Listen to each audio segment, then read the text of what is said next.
Hello students, in this video I am going to teach you the poem Asleep in the Valley, that is written by Jean-Nicolas Arthur Rimbaud. So let us start the class with the introduction of the poet. आज के इस class में हम gene Nicolas Arthur रिम्बाउड की कविता asleep in the valley देखेंगे। तो चलिए सबसे पहले हम देखते हैं लेखक कवि परिचय।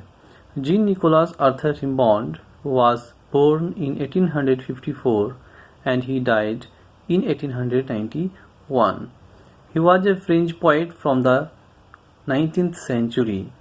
तो देखिए जीन निकोलस आर्थर रिम्बाउड जो थे उनका जन्म सन 1854 को हुआ था और उनकी मृत्यु सन 1891 में हुई। जीन निकोलस आर्थर रिम्बाउड एक फ्रेंच पोएट थे, वह फ्रांस के रहने वाले थे। He started writing poetry even before he reached his teens. He stopped writing poetry at the age of 19. मतलब रिम्बाउड जब 13 वर्ष के भी नहीं हुए थे तब से वह कविता लिख रहे थे और 19 वर्ष के होते होते उन्होंने कविता लिखना छोड़ दिया। His major works include To Music, Evening Prayer. The present poem, originally titled Le Dormeur Le Val, was included in his collection of poetry called Poésies that was published in 1872. देखिए रिम्बाउड के द्वारा लिखे गई कुछ मुख्य कविताओं के नाम है टू म्यूजिक, इवनिंग प्रेयर और जो कविता आज हम लोग पढ़ने जा रहे हैं अस्लीप इन द वैली। इसका ओरिजिनल जो शीर्षक है जो फ्रेंच लैंग्वेज में लिखा गया था, तो इस कविता का शीर्षक था ली डोर्मेयर ले वाल, जो उनकी काव्य संग्रह पोएसिस नाम से प्रकाशित हुई थी सन 1872 में। उस काव्य संग्रह में यह कविता थी। चलिए आगे देखते हैं। This poem is written in the model of the Italian sonnet that has 14 lines divided as octave and sestet. अब देखिए इस कविता को का जो स्टाइल है, किस तरीके से इस कविता को लिखा गया है। तो यह कविता जो है यह इटालियन सोनेट की तरह से लिखा गया है। अब आप लोगों को इटालियन सोनेट जानना होगा तो मैं पहले आपको सोनेट के बारे में बता देता हूँ। सोनेट का मतलब होता है a short poem. Generally it has 14 lines और इस 14 पंक्तियों की छोटी कविता को सोनेट कहा जाता है और ये कविताएं 2 भागों में बटी होती है, ऑक्टेव और सेस्टेट। 8 पंक्तियों का जो एक भाग होता है उसे ऑक्टेव बोलते हैं और बचे 6 पंक्तियों का जो दूसरा हिस्सा होता है उसको सेस्टेट बोलते हैं। Now the poet explores the inherent futility of war. इस कविता का जो मुख्य विषय वस्तु है वह है युद्ध की विनाशता, युद्ध का विनाश लीला, युद्ध से होने वाले विनाश। This theme is expressed in the contrasting images of a bountiful nature as background and tragic death of a young soldier in the mist of nature's Splendor.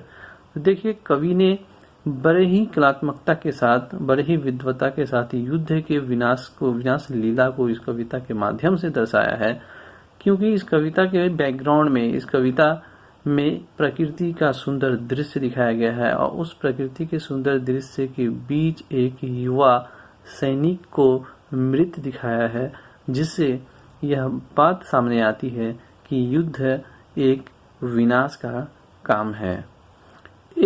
Okay, let us start the poem. The poem starts like this. A small green valley where a slow stream flows and leaves long strands of silver on the bright grass. So, let us see the first 2 lines of the poem. A small green valley where a slow stream flows and leaves long strands of silver on the bright grass. यहाँ एक घाटी है, पहाड़, 2 पहाड़ों के बीच का जो हिस्सा होता है उसे घाटी कहते हैं। तो कविता का जो सेटिंग है यह एक नेचुरल सेटिंग में यह कविता लिखी गई है। प्रकृति को इसका मुख्य आधार बनाया गया है इस कविता में और यहाँ कवि बता रहे हैं कि एक घाटी से होकर मंद गति से एक नदी प्रवाहित हो रही है और पानी साफ होने की वजह से नदी अपने तट पे जो घास उगे हुए हैं उन पे चांदी की तरह से लकीरें खींचती हुई आगे निकल रही है।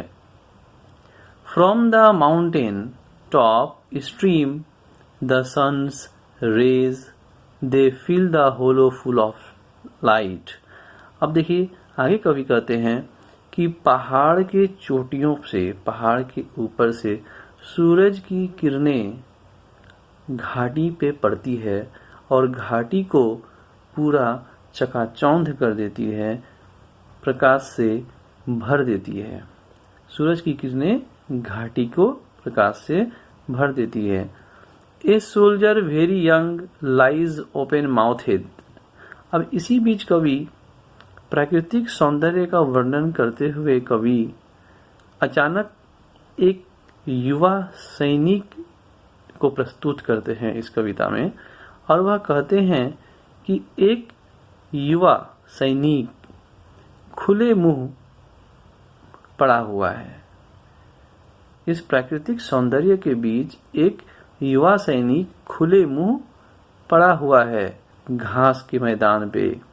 ए पिलो, पिलो मीन्स तकिया, a pillow made of fern beneath his head.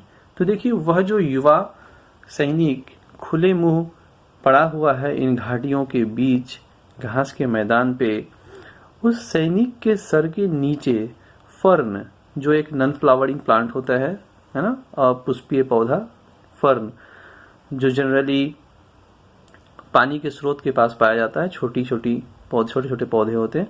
तो उस युवा सैनिक के सर के नीचे फर्न के पौधे हैं जो तकिया के रूप में काम कर रहे हैं। Asleep stressed in the heavy undergrowth. अब देखिए अंडरग्रोथ मतलब जंगल में जो झाड़ियां हैं, उन झाड़ियों के ऊपर वह युवा सैनिक फैला हुआ पड़ा हुआ है खुले मुंह, ओपन माउथेड, खुले मुंह मतलब वह बेसुध पैर हाथ फैलाए हुए वहां झाड़ियों पर लेटा हुआ है। Pale in his warm green sun soft bed. और यहाँ युवा सैनिक जो बेड पे सोया हुआ है, अर्थात जहाँ मैदान पे सोया हुआ है, वहाँ की जो घास है वह पीले पड़ गए हैं। और सन सॉफ्ट बेड मतलब सूरज की किरणों को सोख कर जो मैदान है, जो घास है या जो भी झाड़ियां हैं जिस पे सैनिक सोया हुआ है, पड़ा हुआ है, वह गर्म हो गया है सूरज की किरणों को सोख कर। Sun soaked bed. His feet among the flowers he sleeps. और जैसा कि पहले मैंने बतलाया कि जो युवा सैनिक नीचे पड़ा हुआ है वह फैल कर सोया हुआ है, तो उसकी पैरें, उसके जो पैर हैं वह पास के फ्लावर्स, जो फूल के कुछ पौधे हैं, जो झाड़ियां हैं, वहां फूल के पौधों तक उसके पैर फैले हुए हैं। His smile is like an infant's gentle without guile। अब देखिए कवि यहाँ पे उस सैनिक के चेहरे के बारे में बतलाता है कि उसके चेहरे पे एक मुस्कान है, और उसका जो मुस्कान है, उस सैनिक का जो मुस्कान है, वह एक बच्चे की तरह मासूम निश्चल मुस्कान है। The humming insect don't disturb his rest. He sleeps in sunlight, one hand on his breast। आगे कवि हमिंग इंसेक्ट्स, उड़ने वाले पंक्ति कीट पतंगों से कहते हैं, वह प्रार्थना करते हैं कि ये जो इंसेक्ट्स है, ये जो कीट पतंग है, कीड़े हैं, वह कहीं उस सैनिक को सोने में डिस्टर्ब ना करे, परेशान ना करे, उसकी नींद को कहीं खोल ना दे। He sleeps in sunlight, one hand on his breast। वह धूप में पड़ा हुआ है, उसका एक हाथ उसके छाती पर रखा हुआ है। At peace, वह सैनिक बिल्कुल शांत सोया हुआ है। In his side there are 2 red holes. लेकिन तभी अचानक से इस कविता में एक नई मोड़ आती है जब हम इस कविता के अंत में यह पढ़ते हैं कि उस सैनिक के शरीर के एक हिस्से में 2 लाल छेद है। तो यह 2 लाल छेद, 2 रेड होल्स जो है, यह दिखाता है कि उस सैनिक को गोलियां लगी है, वह युद्ध में अपने शत्रु की गोली का शिकार हुआ है। तो इससे यह भी पता चलता है, अचानक हमें पाठकों को यह पता चलता है कि वह सैनिक सोया नहीं है, बल्कि उसकी मृत्यु हो गई है और वह मरा हुआ वहां पड़ा हुआ है, क्योंकि उसके शरीर के एक हिस्से में 2 गोलियों के लगने का निशान है। तो इस तरह से यह कविता खत्म होती है। धन्यवाद।